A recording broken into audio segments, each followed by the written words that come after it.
Option में trading करते हैं, लेकिन अगर आपको डेल्टा के बारे में नहीं पता है तो आप कभी भी प्रॉपर एक्यूरेट आप टारगेट और स्टॉप लॉस लगा ही नहीं सकते।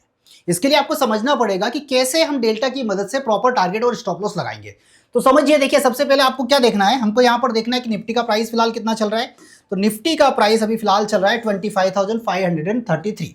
अब सपोज हमको यहाँ से निफ्टी 50 पॉइंट ऊपर जाता हुआ दिखाई दे रहा है। अब ऐसे केस में हमको स्ट्राइक प्राइस का सिलेक्शन करना बेहद जरूरी है, और स्ट्राइक प्राइस के सिलेक्शन के लिए हमको डेल्टा को देखना पड़ेगा। अब डेल्टा कितना है इसका 0.60, यानी कि निफ्टी अगर 50 पॉइंट मूव करेगा तो आपका प्रीमियम कितना चलेगा 30 पॉइंट। फिलहाल अभी प्रीमियम कितना है 91 रुपीज। और अगर बाजार नीचे गया तो ऐसे केस में 30 पॉइंट वो नीचे भी जाएगा। एक टाइम के बाद क्या होता है, डेल्टा कम और ज्यादा भी होता है, जिसको हम मेजर करते हैं गामा के थ्रू समझने की कोशिश करते हैं।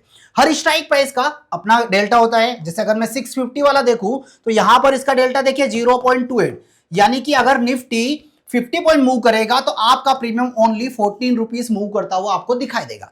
एक चीज यहीं पर देखिए जिसका डेल्टा 10 है। अब अगर ये वाला स्ट्राइक प्राइस आपने ले लिया 750 वाला, तो निफ्टी चाहे 50 पॉइंट मूव कर जाए, ऐसे केसेस में आपकी प्रीमियम ना के बराबर बढ़ेंगे। क्यों?